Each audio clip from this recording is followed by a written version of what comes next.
Welcome to r/entitled people, where we share stories from your lives about people who think the rules don't apply to them and they should get what they want. And today we have 3 great stories, so subscribe, hit the like button, and let's begin.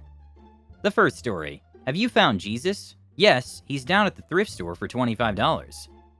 The second story. I opened the car for the guy who locked it. The guy refuses to pay, so I put the keys back inside and locked the door again. The third story. Guy asked me to give him my phone and walk away with it. He wanted to steal it.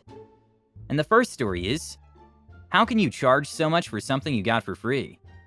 I work in a large thrift store about 40 miles outside of Birmingham, Alabama. It's a Christian-run organization that has several ministries that it gives to, and the one we give to helps battered women and children. Each location has its own that it gives to. I think last year it was somewhere around 51% of our net profit that we gave them. Several $1,000,000 easily. And while I'm not Christian, I love what the store does, and the people who work there are awesome. Now on to the real meat of the story. Our basic operations is run through donations. People can come to the store and drop off their junk where it's taken to the back, weighed, counted, processed, graded, labeled, and then finally put on the sales floor. One piece of clothing will pass between 4 to 5 people before reaching the customer. And we also do what we call specials, which is when we send our trucks to your house to pick stuff up, mostly furniture. Now, when all is said and done, we've invested labor, space, time, and fuel into getting these items to sell at our store. But this is semi-rural Alabama. To say people are cheap would be charitable, and there's always someone who wants to haggle and barter. We don't do either, and they will throw out a line like, "But you got it for free." No, we didn't. But out of all those times I've been told this, one in particular sticks out and still makes me rage a little. I was helping out the front end while the main lady was taking her break. No big deal, it's not busy. We have all our cashiers in, and there hasn't been many calls for specials. Overall, a pleasant morning. That is until Miss Alabama. Don't get me wrong, I like living here, but sometimes you wonder how natural selection hasn't caught up with some of these folks. Walks up to the counter decked out in houndstooth and red, carrying a very nice handbag, with such a sour expression on her baboon lips that you might begin to wonder if baboon wasn't what she was tasting. In her hand, she's holding a small statue that I had helped my assistant manager research online just that morning. It was a smallish sculpture by some famous artist that was worth a good $200. It depicted a man being held up by Angel Jesus set on a wooden base. Campy and old, but we're firmly planted in the buckle of the Bible Belt. Jesus sells here. We had a sticker on it for $24.99. I smile and ask her if there was anything I could do for her, and she immediately snaps a quick, "Yes, there is. Tell me how you can charge this much for something that y'all got for free." It took me a moment to formulate an answer. We price our items based on their value. Well, it's missing a finger. Yes, Jesus did not have a right index finger anymore. That's why it's only $25. That's outrageous, and look at it, it's dirty. Oh, the dirt is free. It was a bad attempt at making her smile, or at least bring the reins in a bit, but no dice. If anything, it just peeved her off more. This is a thrift store, not an antique shop. You can't sell other people's junk and charge this much. We do give half of what we make to charity's name, and they have to pay us somehow. I'm not paying $30 for a broken knickknack. That's actually insert name of piece by artist name. One just like it sold on eBay for $200 last week. I've long since forgotten both pieces of information. Baboon lips intensify and her eyes narrowed. Now I know her scheme. We have plenty of people who come in to buy stuff and resell it on eBay. It's not new, we don't discourage it, and in fact most of them are valued customers. One guy I'll call Joe comes in and buys up to $400 worth of shoes at a time to repair and resell. He's awesome. This lady, I don't like her. I'll give you $4. Sorry, our prices are firm. $24.99. Well, then I don't want it. She plants the statue down on the service desk and stands there expectantly. All right, I said, and put it in the go-back box. Her face morphed through several varieties of indignant rage before she marched off. The regular service lady returns from lunch and I am free.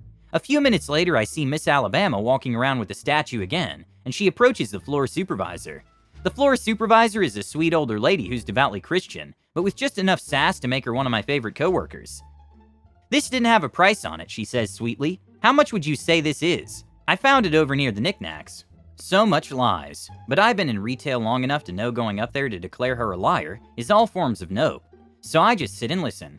"Oh yes, I remember this piece. Such beautiful work. You know, I love me some Jesus." She says this all the time, but it's still funny when she says it to customers. Too bad it's busted and it's so dirty. So I'll say, she hummed and thought about it for a few seconds before turning back to the lady and saying, $34.99. The face of Miss Alabama Baboon Lips was so delicious. She looked like she wanted to start in on the floor's supervisor, the way she did me, but bit back her bile and simply said, "Oh, well, thank you." She marched up to the register, and by the time she got up to check out, the original $24.99 sticker had miraculously returned. I waited till she had left before going to my supervisor and telling her about what had transpired between Miss Alabama Baboon Lips and myself. Oh, I know. Best way to get people trying to scam you out of paying the sticker price is to quote them a higher one when the sticker goes missing. If there's one thing I won't tolerate, it's stealing from those trying to do God's work. Why did this woman think she could get this thing for free?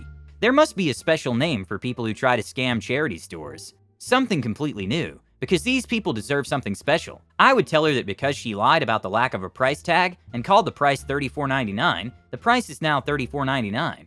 Take it or leave it. I wonder when these people go to the supermarkets, do they try to bargain there as well? After all, your store is not a sale either. If you don't like the price, don't buy it. I hate it when people want to haggle. You haggle at yard sales, not thrift stores. I know it's part of the deal, but I don't even like haggling. Once upon a time, I had a yard sale of old books. I was selling my stuff on the cheap because I wanted to get rid of the stuff more than I wanted to make a profit. I just didn't want to throw it away because maybe someone would want my books. The second story is, if you're rude and refuse to pay, we have the right to refuse services, even after they're done. So I was in the shop one day. A customer was in getting some keys copied. Nice and simple. Suddenly, while I've gotten the machine running, some shirtless guy comes in looking really frantic. I tell him I'll just be a minute longer. Then I finish the keys and send the first customer on his way. Frantic dude. Geez, took you long enough. I need you to come unlock my car. I'm already a little annoyed since it's almost closing time. But I just figure he's got a kid, dog, groceries in the car and give him the benefit of the doubt. Me, no problem. Where is it? FD. Couple miles that way. My girlfriend drove me over here. You can follow us to it. I get some info from him. The kind of car it is, his name, number, and address in case we get separated, etc. FD. My phone's in the car, so if you call it, I won't answer. Me. Then how about your girlfriend's number? FD. Hers is in there too. Well, okay then. Since it's pretty much closing time, I just go ahead and set the alarm and lock the doors as I leave. He doesn't like this and starts saying how I'm taking forever. Yeah, take a chill pill. 5 extra seconds won't kill you. I get in my truck and follow him out there. When we get there, I grab my tools and head to the car. Surprisingly, there's nothing in there except for the keys on the seat. No kids or dogs, so now I'm just hoping it's actually their car. FD, you'd better not mess up my doors. This is a classic. Yeah, a classic Ford POS. I open it up in about 10 seconds and check the insurance card, and yup, it's their car.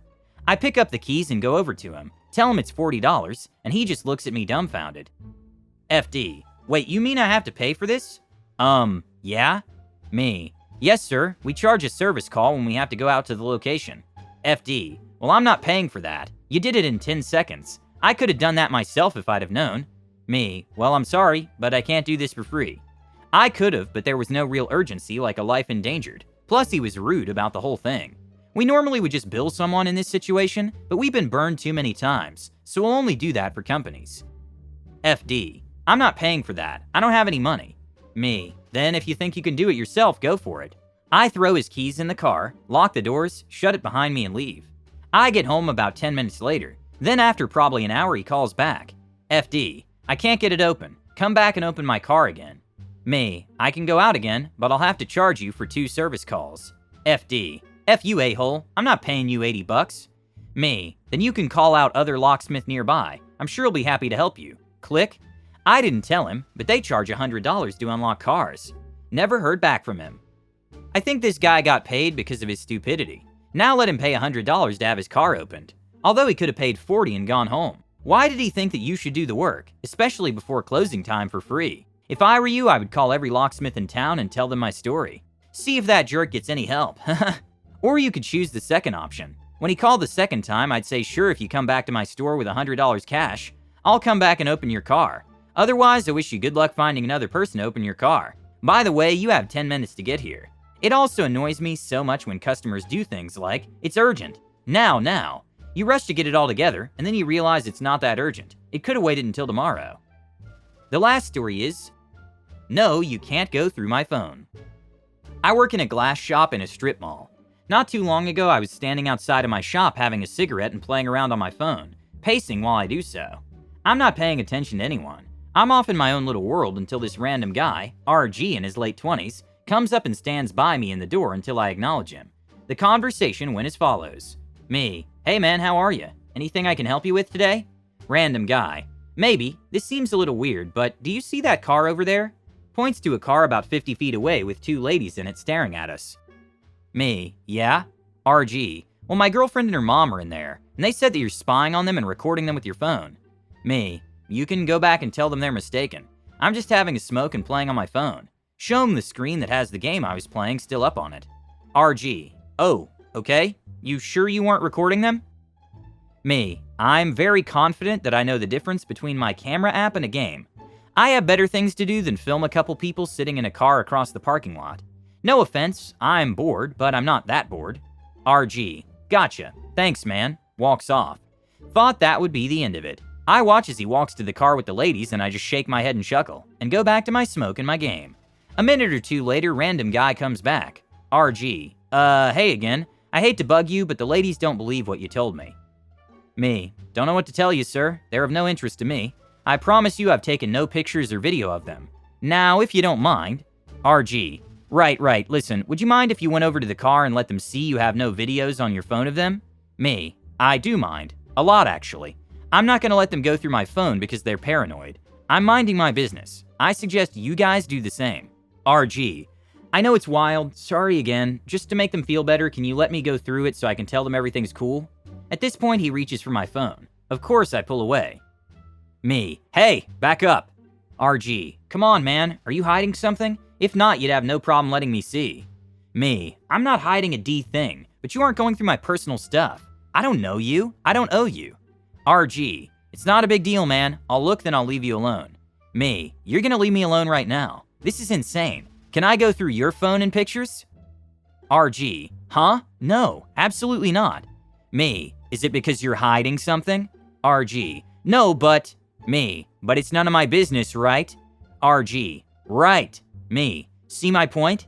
Anything else I can help you with today? RG, sorry to bother you. Have a good day. Me, you too. Tell the ladies I will be taking a picture of the car now because this is harassment. Bother me again with this and the cops will be showing up. He walked to the car and I put out my smoke, took a picture of the car and plate, and glared at the ladies as I did so. They left, I went inside. I don't know what goes through people's heads sometimes. Don't you think this dude wanted to steal your phone that way? He could have taken your phone and not come back. I've often heard stories of a man giving his phone to some stranger, and he just runs away with the phone. When people ask me if they can call someone, I dial a number for them and put it on speaker. I never give them my phone. Don't forget to subscribe and have a good day.